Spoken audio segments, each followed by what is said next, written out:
السلام. اب میں آپ کو کچھ ورسز سناتا ہوں. سورہ نساء چیپٹر نمبر 4 ورس نمبر 1 میں اللہ تعالیٰ اپنا ایک ایٹریبیوٹ بتاتے ہیں. وہ ایٹریبیوٹ ہے الرقیب. کیا آیت ہے؟ ان اللہ کان علیکم رقیبا. What is رقیبا؟ What is الرقیب؟ الرقیب means someone who is very watchful. جو اس قدر واچفل ہے، جو تمہارے اس قدر قریب ہے کہ تمہاری ایک ایک موومنٹ کو واچ کر رہا ہے، تمہارے دل کی دھڑکن کو بھی وہ سن رہا ہے، تمہارے لاشعور میں جو تھاٹس آتے ہیں ان کو بھی وہ سن رہا ہے، ان کو بھی وہ جانتا ہے، ابھی جو تھاٹ تمہیں آنے والا ہے اس کو بھی وہ جانتا ہے. تو ان اللہ کان علیکم رقیبا، بے شک اللہ سبحانہ تعالیٰ تمہارے پہ واچفل ہے، تمہارے پہ رکھوالا ہے، تمہیں واچ کر رہا ہے. تو یہ ہے، یہاں سے شروع ہوتا ہے یہ کانسیپٹ مائنڈ فلنس. جب انسان اس پہ غور کرے، فوکس کرے کہ یار میری حرکات، سکنات، میرے الفاظ، میری چال چلن، میرے اکیلے پن کو، ہر چیز کو تو اللہ واچ کر رہا ہے. اور پھر اس پہ وہ سوچنے بیٹھے، اس کو وہ پریکٹس کرے، اللہ سے باتیں کرے اکیلے میں. اکثر میں نے کچھ لوگوں کو کہتے سنا ہے کہ رات کو اچانک اٹھتے ہیں تو انکانشیسلی ان کے منہ سے اللہ کی تعریف نکلتی، سبحان اللہ و بحمدہ، سبحان اللہ العظیم، یا الحمدللہ، یا اللہ تیرا شکر ہے. آپ نے اکثر اپنے گھر میں بڑوں کو دیکھا ہوگا کہ ان کے منہ سے انکانشیسلی الفاظ نکلتے ہیں، یا اللہ تیرا شکر ہے. وہ کبھی سو کے اٹھیں، اچانک ڈر کے اٹھیں تو ایک دم سے اللہ کا نام لیتے ہیں. کوئی ٹھوکر لگے بسم اللہ کہتے ہیں، حسبنا اللہ کہتے ہیں، کیونکہ ان کے کانشیسنس میں اللہ سبحانہ و تعالیٰ کی یاد ہے. اب ہماری یوتھ تو انشاءاللہ، جزاک اللہ، ماشاءاللہ، سبحان اللہ، ان الفاظ کا مذاق اڑاتے ہیں.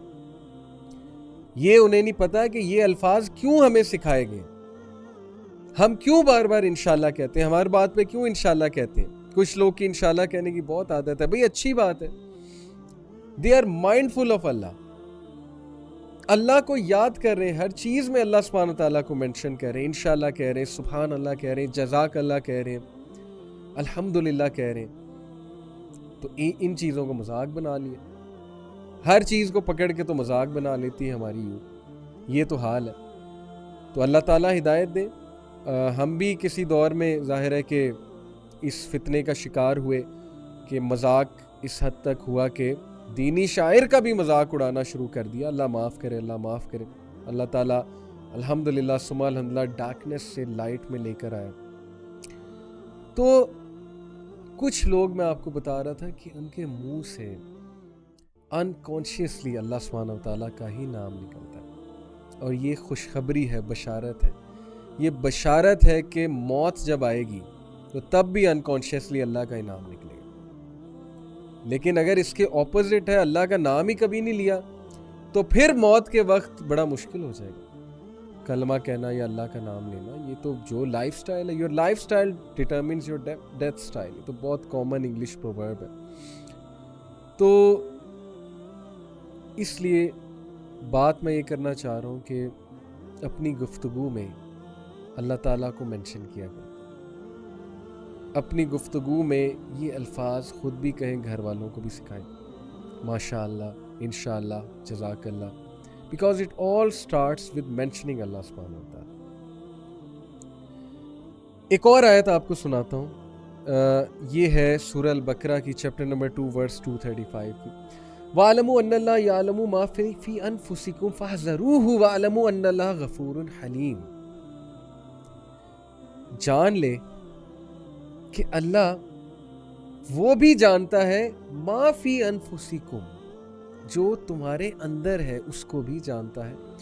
فاحذروہ، سو بیویئر آف اٹ. اس لیے اللہ سے بیویئر ہو جائے. وہ جانتا ہے تمہارے اندر کیا. تم لوگوں کو تو دھوکہ دے سکتے ہو، وہ تمہاری انٹینشن جانتا ہے. تم کس انٹینشن سے کہہ رہے ہو.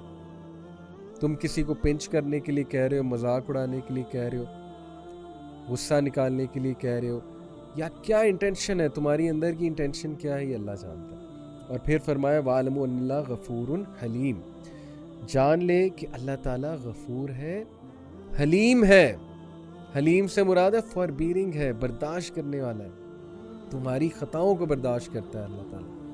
تمہاری بیوقوفیوں کو برداشت کرتا ہے اللہ تعالیٰ. حدیث میں آتا ہے نا کہ اگر اللہ پکڑنا شروع کرے, آئی تھنک قرآن کی بھی ورس ہے, اگر اللہ پکڑنا شروع کر دے ہیومینٹی کو تو کوئی زندہ نہیں بچے گا. اتنی مسٹیکس ہم کرتے ہیں, اتنے زیادہ پتہ نہیں کیا کیا ظلم ہوتا ہے انسان سے تھرو آؤٹ لائف. ہر وقت تو انسان کے لیے مائنڈ فل رہنا یہ بھی ایک بڑی مشکل چیز ہے نا, اسپیشلی آج کے دور میں جب ڈسٹریکشن اتنی زیادہ ہیں. لوگ قرآن ہی نہیں پڑھ پا رہے, قرآن کی تلاوت ہی کرنا نصیب نہیں ہو رہی ہمیں. ہم سب کی بات کر رہا ہوں. کیوں؟ وہ ٹائم جو قرآن کی تلاوت کرنے کا تھا وہ واٹس ایپ نے لے لیا ہے, وہ سوشل میڈیا نے لے لیا ہے, وہ جو ہے وہ گھریلو معاملات نے لے لیا, ایسے معاملات جن کی کوئی ضرورت بھی نہیں ہے. تو کدھر ہے مائنڈ فلنس ہماری؟ ٹائم ہی نہیں مل رہا, ڈسٹریکشن اتنی زیادہ ہے, فوکس ہی نہیں ہے. وہ چیز جو فائدے مند ہے اس کی طرف ہم جا ہی نہیں رہے. وجہ کیا ہے؟ وہی دین اگین کہ پریکٹس ہی نہیں کی مائنڈ فلنس. تو کیسے پریکٹس کی جائے انشاءاللہ اس پہ ہم بات کرتے ہیں. ابن قیم کا ایک کوٹ آپ کو سناتا ہوں. ابن قیم نے مائنڈ فلنس کو ڈیفائن کیا کہ it is the continuous knowledge and conviction of the servant in the awareness of Allah سبحانہ و تعالی over his outward and inward states. Mindfulness is the continuous knowledge and conviction of the servant in Allah subhanahu wa ta'ala over his outward and inward actions or inward states. کہ انسان کو continuous knowledge ہو, conviction ہو دل میں کہ میری outward اور میرے inward دونوں کو اللہ سبحانہ wa ta'ala جانتا ہے. جو مخفی ہے اس کو بھی جانتا ہے اور جو سری ہے اس کو بھی جانتا ہے. جیسے حضرت موسیٰ علیہ السلام کو اللہ نے کہا نا کہ بے شک تیرا رب انسانوں کے مخفی یعنی وہ پارٹ کو بھی جانتا ہے جو سب سے چھپا ہوا ہے, اور اس پارٹ کو بھی جانتا ہے جو سب کے سامنے ہے. جو تم اونچی کہتے ہو وہ بھی پتہ ہے, جو تم دل میں سوچتے ہو وہ بھی پتہ ہے, تمہارے وسپرز بھی پتہ ہے اللہ سبحانہ و تعالیٰ کو. یہ ابن قیم کا کی ڈیفینیشن ہے مائنڈ فلنس کی. ایک اور ڈیفینیشن میں آپ کو سناتا ہوں مائنڈ فلنس کی, یہ بھی ابن قیم کی ہے. Mindfulness is to observe the heart in awareness of the truth with every thought and step. Mindfulness وہ state ہے جب ہم truth سے یہاں پہ مراد ہے اللہ سبحانہ وتعالیٰ, الحق سے یہاں پہ مراد ہے اللہ سبحانہ وتعالیٰ, کہ ہم جب اللہ سبحانہ وتعالیٰ کی وحدانیت, اللہ سبحانہ وتعالیٰ کی ایگزسٹنس, اللہ کی پریزنس اپنے ایک ایک تھاٹ, ایک ایک سٹیپ اور ایک ایک ایکشن سے ثابت کرتے ہیں. جب ہم تھاٹس کو ریزسٹ کرتے ہیں یہ سوچ کے کہ یار اللہ کیا سوچے گا میرے بارے میں, اور یہ سوچ کے کہ نہیں میں اللہ تعالیٰ کے سامنے اس حالت میں آنا چاہتا ہوں کہ اللہ تعالیٰ جو ہے وہ مجھے ویلکم کرے کہ میرا بندہ یا میری بندی میرے ڈر سے مجھے پلیز کرنے کے لیے میرے سے اویئر تھا, میرے سے کانشیس تھا, میرے سے مائنڈ فل تھا. ہر موقع پہ میں اس کے سامنے تھا, ہر موقع پہ یہ میرا سوچتا تھا. ہم لوگوں کا تو بہت سوچتے ہیں اور یہی ہماری جو ہے وہ بدقسمتی ہے اور ہمارا لاس ہی یہ ہے. کئی بار میں نے اس میں بات کی ہے کہ لوگوں کو پلیز کرنے کے لیے اور لوگوں کے ڈر سے, لوگوں کے روب میں, لوگوں کے پریشر میں ہم کیا کیا کر جاتے ہیں, لیکن اللہ تعالیٰ کو ہم مائنڈ میں ہی نہیں لاتے کوئی کام کرتے ہوئے. اسپیشلی ہماری یوتھ جس کو ایک پراپر ایجنڈے کے ساتھ, ایک پراپر جو ہے نا وہ اسکیمنگ کے ساتھ اللہ سے بہت دور لے جایا جا رہا ہے انفارچونیٹلی.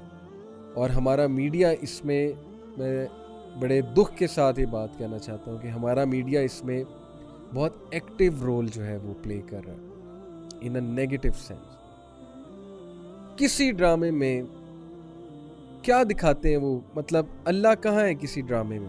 صرف اس حد تک ہے کہ بس جب کوئی کام کرانا ہے, کوئی دعا کرنی ہے تو اللہ ہے, ادروائز کسی معاملے میں اللہ نہیں, کسی معاملے میں مائنڈ فلنس ہی نہیں ہے. تو کیسے تربیت ہوگی ہماری یوتھ کی؟ ان اے ویری سٹل وے, آہستہ آہستہ اللہ تعالیٰ کو ہمارے مائنڈ سے, ہماری زندگیوں سے نکالنے کی ایک سازش جاری ہے. دس is unfortunate. This is the war that all of humanity has waged against Allah subhanahu wa ta'ala. یہ وار ہی ہے نا. میں اس کو وار کیوں کہہ رہا ہوں؟ کیونکہ ہم یہ وار کر رہے ہیں. آہستہ آہستہ اپنی زندگیوں سے, اپنے بچوں کے ذہنوں سے اللہ تعالیٰ کو نکال رہے ہیں, انکانشیسلی نکال رہے ہیں, انہیں ان چیزوں کی طرف ڈائریکٹ کر کے, انہیں ان چیزوں کی طرف جو ہے وہ انسپائر کر کے جہاں اللہ رسول کا دور دور تک نام ہی کوئی نہیں ہے. پھر ہم جب وہ بڑے ہو جاتے ہیں, ہم پھر جو ہے کہتے ہیں کہ یہ ہاتھ سے نکل گئے, پھر ہم کہتے ہیں کہ یہ بگڑ گئے بالکل, پھر ہم کہتے ہیں جی کہ یہ ٹوٹلی ہی اس سائڈ پہ چلے گئے, پھر ہم ایکسپیکٹ کرتے ہیں کہ اب یہ ٹھیک ہو جائیں گے. تو اس لیے المیہ ہے ہماری سوسائٹی کا. بہرحال ہم نے بات زیادہ اس پہ کریں گے تو اس پہ تو بڑی لمبی بات ہو سکتی ہے, ڈپریشن ہی ہوتی ہے, کرنے کا تو بڑا کچھ کر سکتے ہیں, بٹ پوائنٹ وہی ہے کہ better to light one small candle than to curse darkness. ہم کینڈل کی بات کرتے ہیں, لیٹس لائٹ اے کینڈل. ٹھیک ہے, ڈارکنیس ہے, حالات خراب ہیں, بہت کچھ ہے, تو میں نے آپ کو مائنڈ فلنس کی جو ہے وہ ڈیفینیشن بتائی. ایکسیلنس کا بڑا تعلق ہے مائنڈ فلنس کے ساتھ, اور احسان. ایکسیلنس کا مطلب ہے احسان. نماز میں احسان کیا ہے؟ میں آپ کو ایک بڑی زبردست بات بتاتا ہوں کہ ایک کمپنی کے مینیجر تھے plus also you can say owner تھے. ان سے ان کے امپلائی بہت ڈرتے تھے, ان کے غصے سے بہت ڈرتے تھے, ان کے ایکسپلوڈ کرنے سے بہت ڈرتے تھے, ان کی امپیشنس سے بہت ڈرتے تھے. کچھ لوگ ہوتے ہیں نا ایکسپلوڈ کر جاتے ہیں, ان سے ان کا غصہ کنٹرول ہی نہیں ہوتا. تو کسی نے ان کو کہا کہ آپ جو ہے نا وہ اس چیز کو کنٹرول کریں, یہ چیز نقصان پہنچا رہی ہے, آپ کی لیڈرشپ پہ کویسچننگ ہو رہی ہے اور لوگ متنفر ہو رہے ہیں, لوگوں کی پرفارمنس کم ہو رہی ہے اس وجہ سے. یہ میں آپ کو بالکل سچا واقعہ بتا رہا ہوں.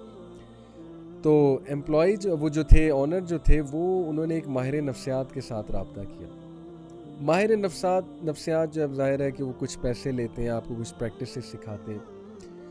انہوں نے ان کو پریکٹس کیا سکھائی کہ آپ نے میرے سامنے 2 سے 3 منٹ جو ہے نا وہ پریکٹس کرنی ہے سائلنس, کچھ نہیں سوچنا. 2 سے 3 منٹ میرے سامنے سائلنس پریکٹس کرنی ہے, میرے سامنے, میں سامنے ہوں گا, آپ نے سائلنس پریکٹس کرنی ہے. انہوں نے کوشش کی, انہوں نے کہا کہ نہیں ہوتی, مطلب میرے ذہن میں تھاٹس آنے لگ گئے ہیں, میرا فوکس آؤٹ ہو گیا ہے, مجھے غصہ چڑھ رہا ہے, میں یہاں پہ کیوں بیٹھا ہوا, نہیں ہو رہا مجھ سے. انہوں نے کہا پھر کریں, پھر کروایا, تھوڑی بہتر پرفارمنس ہوئی, پھر کروایا اور بہتر پرفارمنس ہوئی. انہوں نے کہا اب آپ نے اس کو پریکٹس کرتے جانا ہے میرے پاس آ کے. کچھ بھی نہیں ہے, صرف یہ کہ سائلنس پریکٹس کرا رہے ہیں انہیں کہ چپ کر کے میرے سامنے بیٹھ جائیں. اچھا, نیکسٹ ٹاسک ان کا یہ کہ اب آپ نے اکیلے میں, اب میں نہیں سامنے بیٹھوں گا, اب آپ نے کمپلیٹلی اکیلے میں اپنے تھاٹس کو کنٹرول کرنا ہے, فوکس رہنا ہے, سائلنس کو پریکٹس کرنا ہے, ساری چیزوں کو, دنیا کو ایک سائڈ پہ لگا دینا ہے, اور you have to be silent in your mind as well. یہ بڑا مشکل کام ہے, مائنڈ کو بھی سائلنٹ کرنا. اب ان کی یہ پریکٹس شروع ہوتی گئی, وہ اس میں ایکسپرٹ ہوئے, پریکٹس کر کر کے نیورونز کے کنیکشنز بنتے ہیں نا. جب آپ کوئی چیز پریکٹس کرتے ہو تو آبویسلی نیورونز آپس میں کنیکشنز بناتے ہیں اس ہیبٹ کے حوالے سے. سائلنس کی ہیبٹ پریکٹس ہو رہی, فوکس کی ہیبٹ پریکٹس ہو رہی ہے.